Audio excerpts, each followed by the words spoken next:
Another type of test to perform on your client to see what level they're at is going to be muscle endurance.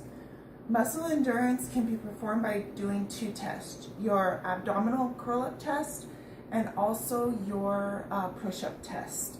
The purpose of the muscle endurance test is to check for muscle weakness in your client and also to make sure that you can put together an appropriate exercise program for them.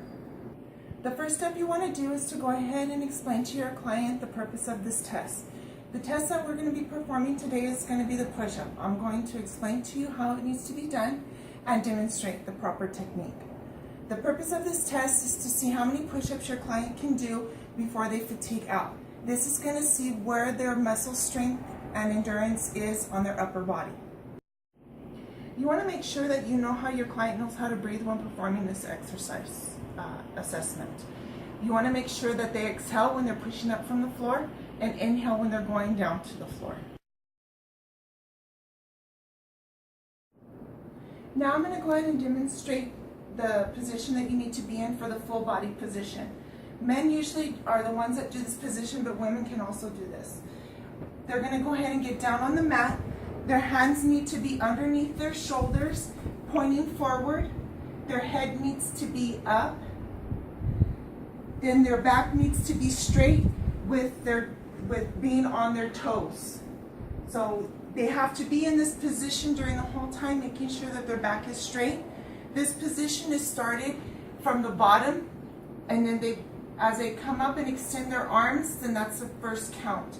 And then they have to make sure when they're going down that their chin is touching the mat and not their stomach.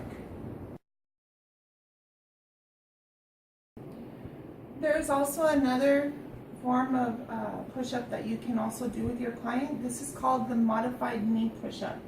This push-up is usually done with women, but this also may need to be done with men. This is where you need to use your judgment on what your client is capable of doing.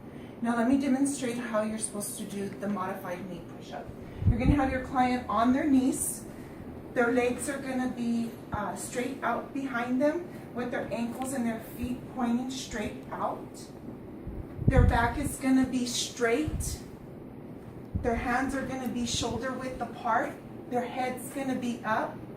And then when they perform the push-up, they're going to go down to where their chin is going to touch the mat, not their stomach. And when they come up, they need to make sure that they fully extend their arms. I have shown you the demonstration of the full body push-up and the modified push-up. You want to go ahead and do the same for your client to make sure that they fully understand the proper technique. You might also ask them to go ahead and perform a couple of them for you to make sure that they did understand you and they are performing the technique properly. Also make sure you explain to your client that you will only be counting the push-ups that they do continuously without rest. Now you're ready to begin the test with your client. Make sure you begin the test with your client when they are ready. After you've begun the test, make sure you continue the test up until your client either becomes fatigued or can no longer perform the proper form within 2 reps. The last step that you're going to need to do is you're going to need to make sure that you record the number of push-ups that your client performs, and then you want to go ahead and refer to ACSM's guidelines for exercise testing and prescription.